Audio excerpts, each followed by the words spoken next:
আসসালামু আলাইকুম গাইস। আজকে আমরা আপনাদের দেখাবো কাঁচা আমের ঠান্ডা শরবত বানাবো। আমগুলো ছিলে নেব।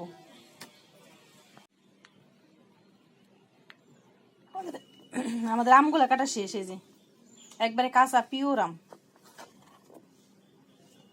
আমগুলা ব্লেন্ডারে দিয়ে দিব। এটা একবারে প্রাণ জোড়ানো শরবত।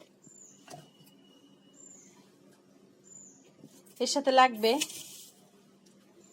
চিনি, চিনি যা যা স্বাদ মতো দিবেন, আপনার যতদের ভালো লাগে। আমরা 3 চামচ দেওয়া হয়েছে। আর দিয়ে দিব 1 চা চামচ বিট লবণ। আর দিয়ে দিব সামান্য একটু লবণ, খাবার লবণ।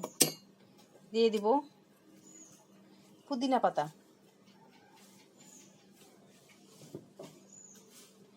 আর পানি দিয়ে দিব। আর দিব 2টা কাঁচামরিচ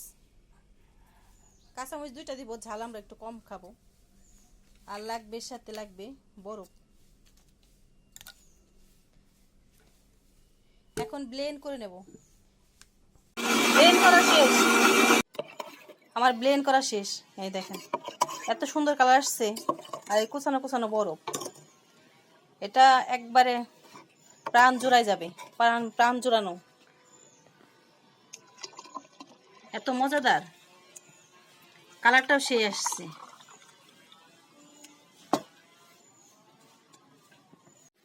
দেখেন কি সুন্দর কালার আসছে।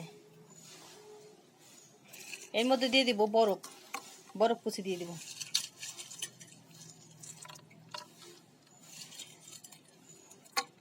বিট লবণের সুন্দর একটা গ্রান আসছে।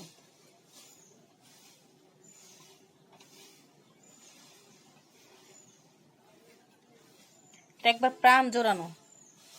আপনারা বাসায় না করে খেলে বুঝবেন না। অবশ্যই ট্রাই করবেন।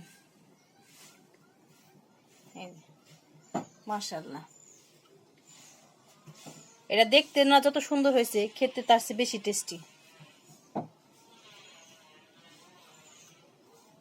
এই কাঁচা আমের জুসটা নিয়ে আসছি। এটা প্রাণ জোড়ানো জুস।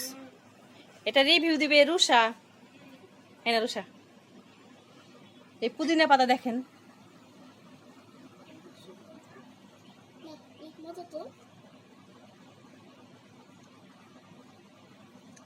অনেক মজা। আপনারা বাসায় এরকম অবশ্যই ট্রাই করবেন।